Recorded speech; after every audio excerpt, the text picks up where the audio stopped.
Hello, ladies and gentlemen, children, puppies, and kittens, to you fitness.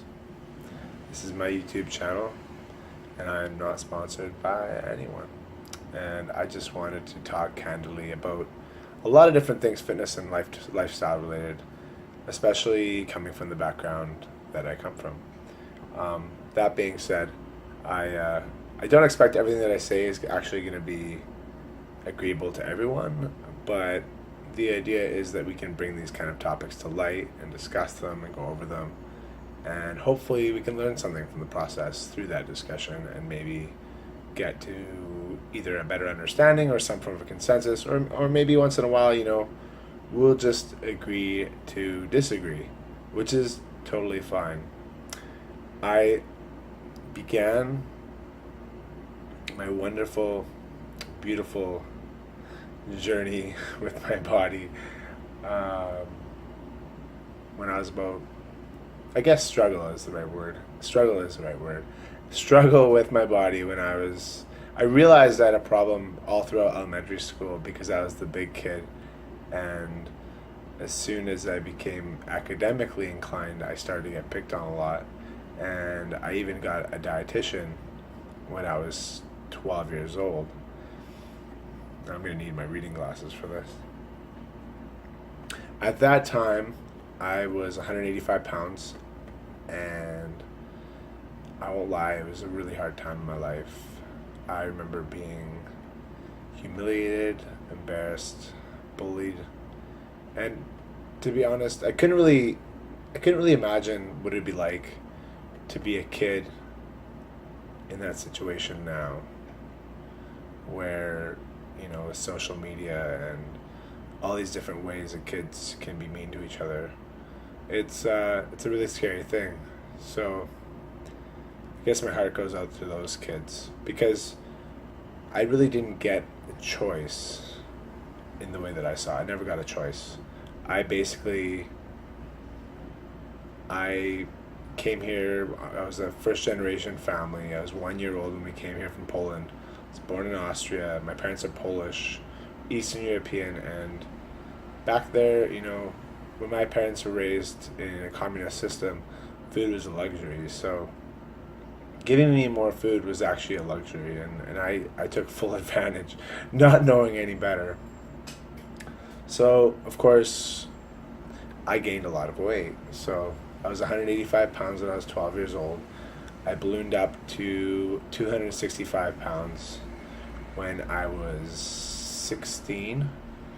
And at that point, I actually got into Body for Life.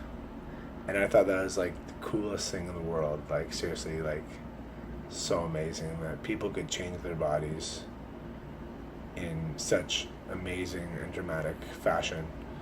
Um, so I decided I had tried different dieting things. I mean, I had a dietitian for a really long time, and so I knew how to yo-yo my diet. I knew how to gain weight. I knew how to lose weight, but I could never keep it off. And I'm gonna go into the reasons why I couldn't later.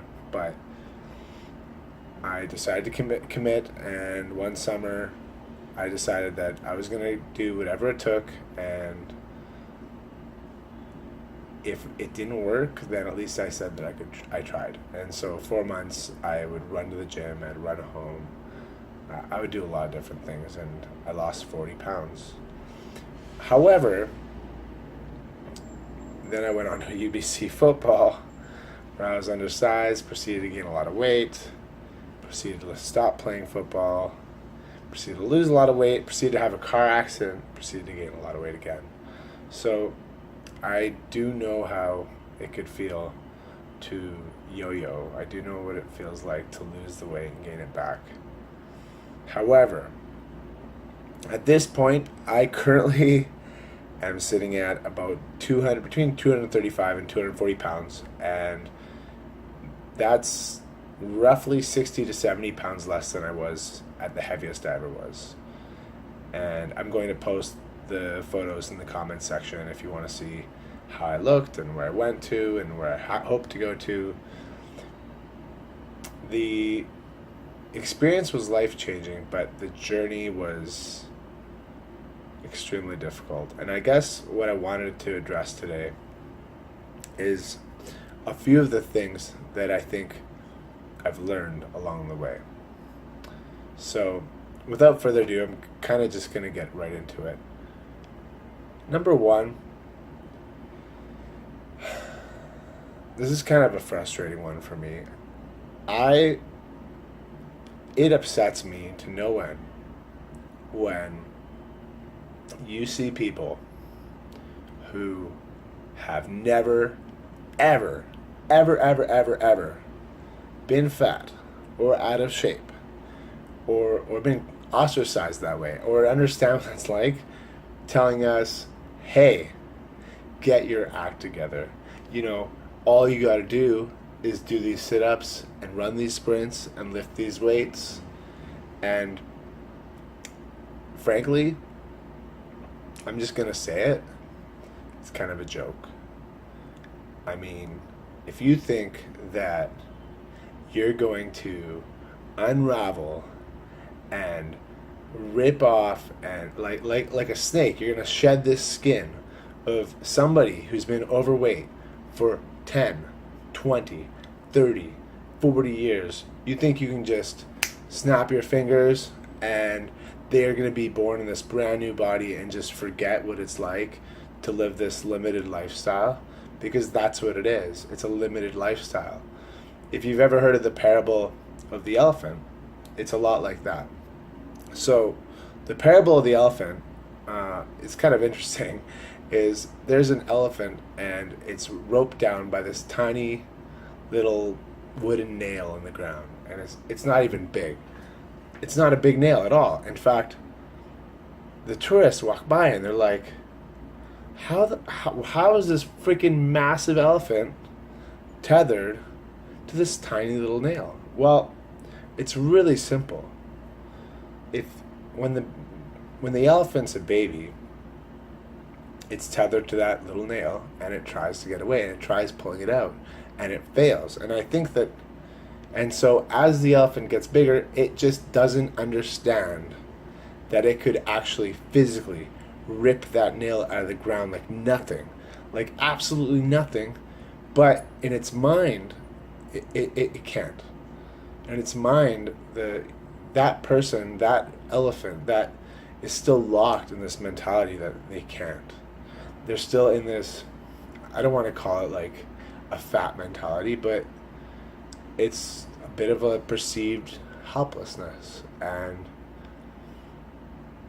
it's, I don't want to sound horrible, but when you're overweight, or when you're so big, you not only do you beat yourself up about it, but society beats you up about it too. So you have these limitations and they're mental. And if I could say anything, anyway, I'm totally gone off course here, but what I'm saying is it's not as simple as just telling this elephant or person to just rip this peg out of the ground. It's not that simple. It's not that easy. And people make it out like it is, and it's not. It's not an easy thing at all. So if you really, really wanted to address weight loss and address why people fail, I think you need to address the psychology, the mentality, and the thoughts that go behind why you lose weight.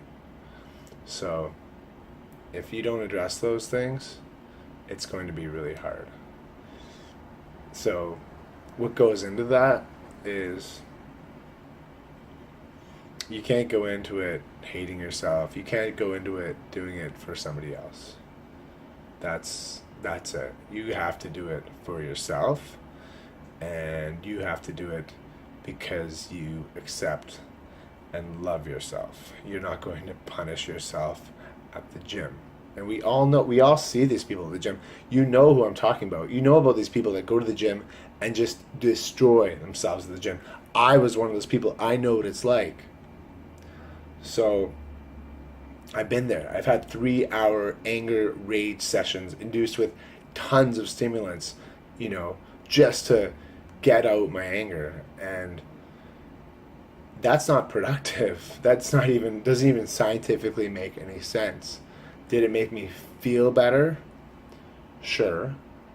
But did it give me a better level of fitness at the time? Probably not, when I look back, because it's really difficult to sustain. The second thing I wanted to address is the freaking piece of crap, garbage, food pyramid, all of this, just holy crap. There is so much garbage out there for diets, for ways of exercising, for quick fixes. I mean, we're in an age where everybody wants everything right away. Everybody wants to get to their bikini ready body, their their topless body. They want to do it in a snap. And the truth of the matter is,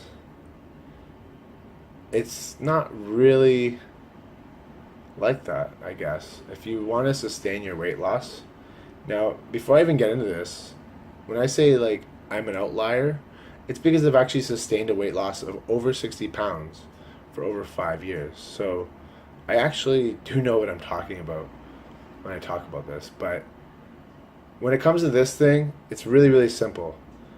All you have to do is follow your body. If you eat something and you feel like falling asleep after, well, it's probably something you shouldn't be eating. Now, I'm not saying that you should rehaul your whole diet. I'm not saying take your whole diet and throw it in the garbage. I'm saying find something that you can improve and improve on that one thing. And when you're done improving on that one thing and feeling like a mastery of yourself, feeling control of yourself, feeling like you have control over your destiny, where you're going, the direction you're heading, control over your body, mastery over your body, then you can move on to the next thing. It doesn't have to be a whole process. And this is the thing. When you go and you do some juice cleanse, it's not sustainable. It's never ever sustainable. When you go and do a crash diet, it's not sustainable. When you I mean, don't even get me started on the food groups. That's a whole another topic for another day. But just listen to your body. That's all I'm gonna say regarding that stuff. So I guess in conclusion, I didn't want to go too long with this video. This is YouFitness, and the whole concept with YouFitness is that none of this is about me. This is all about you. This is not about some diet, some trainer, some person who can change your life. At the end of the day, it's one choice, one decision in one moment that can change your entire life. And that is up to you. That is a choice that you have to make. And whether it might be not eating chocolate for a week or something even simpler than that, that's an amazing freaking choice. So that's kind of what this is all about. And if you have any comments, if you have anything you want to correct me about, or if you have any issues, please comment in the comments section. I want this to be an open dialogue, an open forum where we can kind of discuss different things and just say how it is. So I think that's all I got for today. I'm Sebastian. I'm actually the founder of YouFitness, and if you've actually got to the end of this video, thank you so much for listening. Have an awesome evening or day or afternoon or morning, or whether you're on the toilet, I don't know, but enjoy your day. Have a great week, and see you soon.